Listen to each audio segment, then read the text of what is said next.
Hello, welcome back, j'espère que vous allez bien. Moi c'est Léna, merci d'être de retour sur ma chaîne et si vous êtes nouveau, bienvenue à vous. Dans cette vidéo, je vais vous faire mon retour sans filtre, sans pincette des JO en matière de Airbnb et de location courte durée. Et préparez vos popcorn parce que ça va être croustillant. Donc ne bougez pas si vous voulez tout savoir.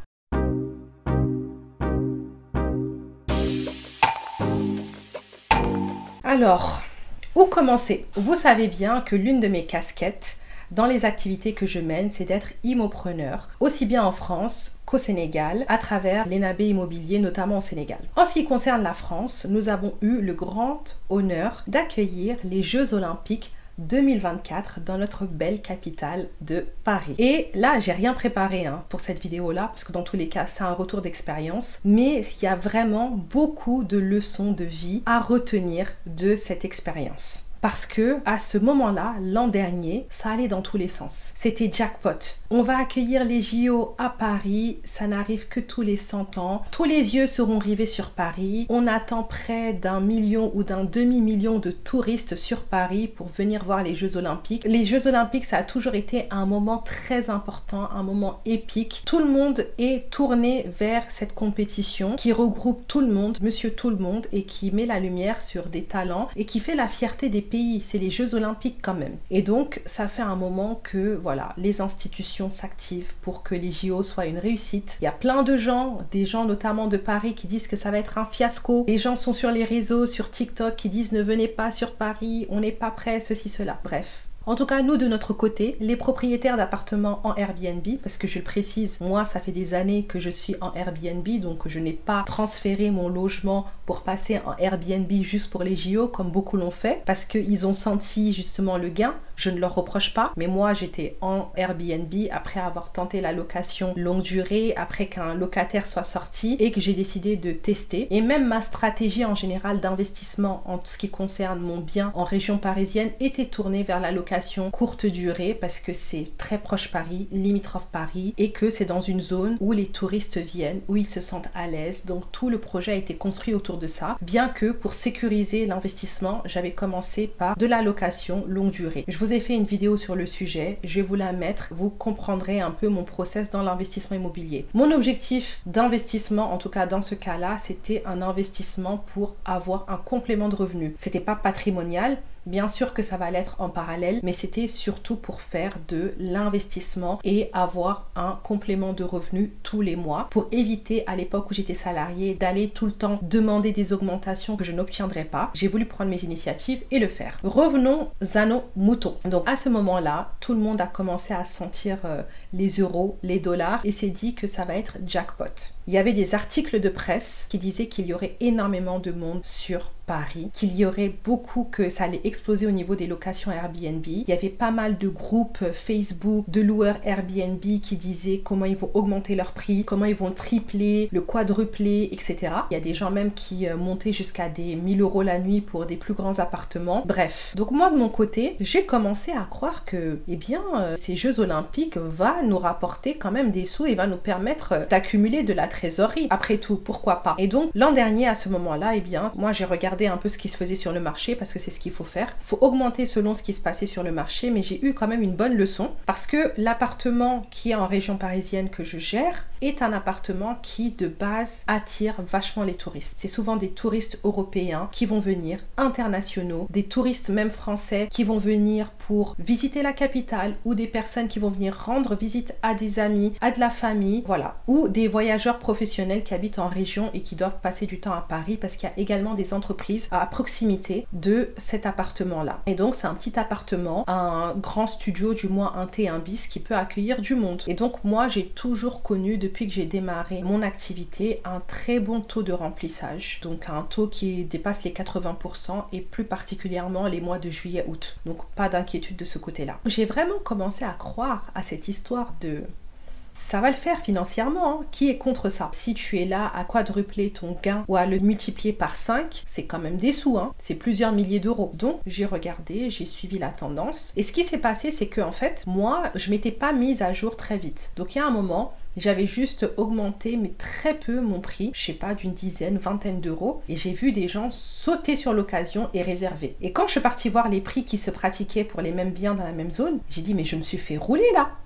J'ai dit non, ça passe pas. Et en fait, tout n'avait pas été réservé, mais j'ai pris du recul. Donc, j'assume. J'ai décidé de me dire, mais attends, là, je suis pas au prix du marché. Donc, du coup, j'ai revu mes prix à la hausse. J'avais eu quelques personnes qui avaient été chanceuses. Quand c'était une période trop longue, j'ai annulé, j'ai fait annuler. Et voilà, je me suis dit, bon, je me mets sur les prix du marché. Quelle erreur! Faut pas être gourmand dans la vie. Mais bon, j'ai juste voulu aussi respecter les prix du marché, quoi. Ne pas non plus me sentir lésée. Bref, j'ai augmenté les prix. Et franchement, j'ai augmenté les prix par rapport aux autres, hein. Je suis pas partie, j'ai pas fait, voilà, des prix au-dessus des prix que je voyais sur Airbnb. Mais en fait, la réalité, c'est que nous tous, les loueurs en Airbnb, en fait, il y a eu un effet de masse, un effet de groupe d'abus. Et aussi, ce qui s'est passé, c'est que des gens qui n'étaient pas loueurs Airbnb ont fait des abus également. Et ça, c'est des choses que je condamne. Tu as des locataires, tu fais en sorte de les sortir, de les mettre à la porte pour pouvoir accueillir des gens à Airbnb. Ça ne se fait pas. Ce n'est pas légal, c'est pas des choses qui se font. Donc c'est vrai que finalement, ce qui s'est passé, c'est que le marché de la location courte durée a été saturé. Apparemment, il y a eu, je sais pas, soit 40% de plus de gens qui sont venus mettre leur logement en plus, donc 40% d'offres en plus, ou bien 40% d'appartements qui n'ont pas été occupés. En tout cas, tout ça pour vous dire que quand les JO approchaient, je me disais, mais attendez là. En fait, ce qui s'est passé, c'est que moi, généralement, j'ai plusieurs mois bookés en avance parce que le logement est bien placé, il a de bonnes statistiques. Mais les gens ont sauté le mois de juillet, août et ont réservé en septembre. C'est-à-dire que les gens, peut-être qu'avec la période des punaises de lit, il y a eu tellement de mauvaises pubs aussi sur Paris que les gens ils se sont dit, on va éviter Paris parce que là, c'est chaud. Il y a eu l'invasion de punaises de lit dont je n'ai pas été affectée. Dieu merci. Peut-être que les gens ont juste décidé de ne pas venir, mais ce qui s'est passé, c'est que ce qui était fou, c'est que j'avais un trou. Je vais essayer de retrouver des captures d'écran, mais j'avais un trou pour le mois de juillet et le mois d'août. Début de mois de juillet, c'était un peu pris. Mois d'août, c'était vide. Je me suis dit, mais c'est pas possible. J'ai quand même un historique de presque 4 ans, mais je n'ai jamais été dans cette situation-là. Et donc, plus le temps avançait, et quand je me suis rapprochée de juillet, j'ai dit, écoute, tu vas limiter la casse, tu vas rebaisser les prix. Donc j'ai commencé à rebaisser les prix. Le mois de juillet, j'ai baissé les prix, mais j'étais quand même un peu au-dessus de mes prix habituels. Arrivé au mois d'août, j'ai dû casser les prix. Casser les prix! Là, c'est vraiment l'arroseur arrosé, là, pour le coup. Franchement, j'étais subjuguée. C'est-à-dire que je n'ai pas pu même garder mon prix parce que le marché était tellement saturé qu'un appartement qui fonctionnait bien comme le mien, qui était nickel comme le mien, n'a pas été réservé. Donc, je vais vous mettre une comparaison des mois d'août, du plus loin que je puisse retourner les dernières années et le mois d'août que j'ai connu. Et j'ai eu la chance de me retrouver dans mes chiffres parce que depuis que j'ai démarré mon activité, j'ai toujours pu me retrouver dans mes chiffres, mais j'ai eu des périodes de trous en août. Et la leçon que je veux retirer sur ça, parce que moi personnellement, bon, c'est des choses que j'ai anticipées. Depuis que j'ai démarré, à chaque fois que je lance un projet, j'anticipe tout. Le pire scénario, le meilleur scénario. Donc en termes de trésorerie, c'est des choses que j'ai anticipées. Mais la leçon que ça vous montre, c'est que la spéculation, et même lorsque les médias s'en mêlent et qu'il y a un emballement, il faut avoir du recul. Et justement, moi, quand on était au pic de l'emballement et de l'excitation par rapport au JO, j'avais déjà l'ambition d'étendre mon parc immobilier parce que quand il y a quelque chose qui fonctionne, on veut continuer. Mais c'est vrai que je m'étais dit que ce serait bien que je puisse étendre un peu plus le parc immobilier avant la période des JO pour pouvoir en profiter. Donc j'avais prévu d'acquérir à peu près 2 autres appartements dans la même zone, dans le même format pour pouvoir justement en profiter en me disant, eh bien, si je vais, on va dire, multiplier par 5 les gains, autant que j'en ai 3. Et heureusement que le sort, je sais pas, ma bonne étoile, vous l'appellerez comme vous voulez, a fait que je n'ai pas acquis d'autres biens juste pour ça. Heureusement, parce que si j'avais fait ça, je me serais retrouvée dans le gouffre parce que gérer un bien qui ne fonctionne pas très bien par rapport à la période, c'est une chose, mais en prendre 2 fraîchement achetés pour ça, eh bien, ça aurait été quand même la catastrophe. Comme quoi, la leçon que ça m'a appris, c'est que même si on a les médias, même s'il y a beaucoup de choses qui vont dans un sens, il faut quand même rester déjà raisonnable, la tête froide, et toujours voir le côté humain. Parce que la réalité, c'est que la spéculation, ça y va.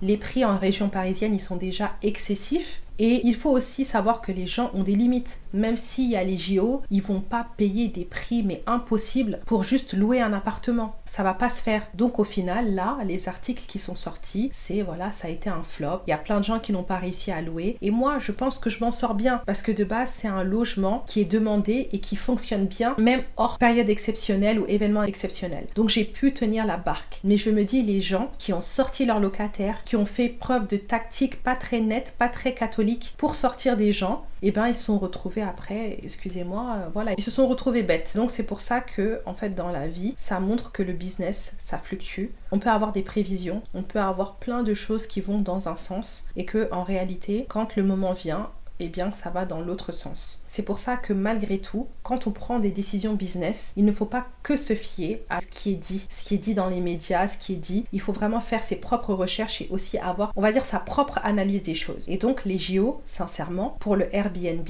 en tout cas en ce qui me concerne, et si ça m'est arrivé à moi qui avait des bons statistiques, j'imagine pas d'autres personnes, ça a été un flop.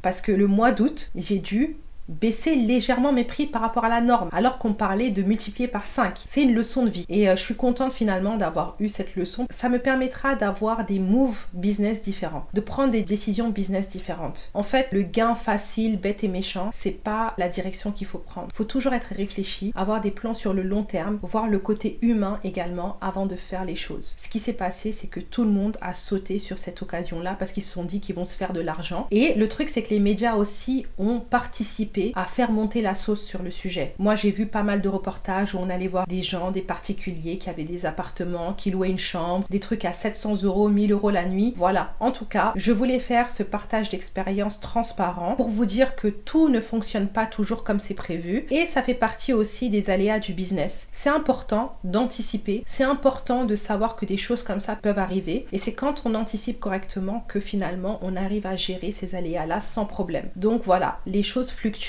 Eh bien les JO, en tout cas, moi je peux décréter que ça a été un flop pour les loueurs sur Airbnb et la location courte durée. En tout cas, le côté positif, c'est que ça a été une réussite pour le pays, la ville de Paris. Nous avons eu l'un des plus beaux Jeux Olympiques qui a été organisé dans l'histoire, donc ça c'est une très bonne nouvelle. Surtout que beaucoup de gens misaient sur l'échec, donc comme quoi dans la vie, ceux qui pensaient que Airbnb ce serait le top, ça a été le flop. Ceux qui pensaient que Paris ça serait le flop, ça a été le top. Donc je conclurai sur ces belles paroles. En tout cas, j'espère que cette vidéo vous aura plu. N'hésitez pas à partager vos avis, vos impressions en commentaire. Prenez bien soin de vous, faites attention à vous. N'hésitez pas à liker, à vous abonner, à activer la cloche de notification si vous avez apprécié mon contenu. Venez me suivre sur Instagram et je vous dis à très bientôt pour une prochaine vidéo.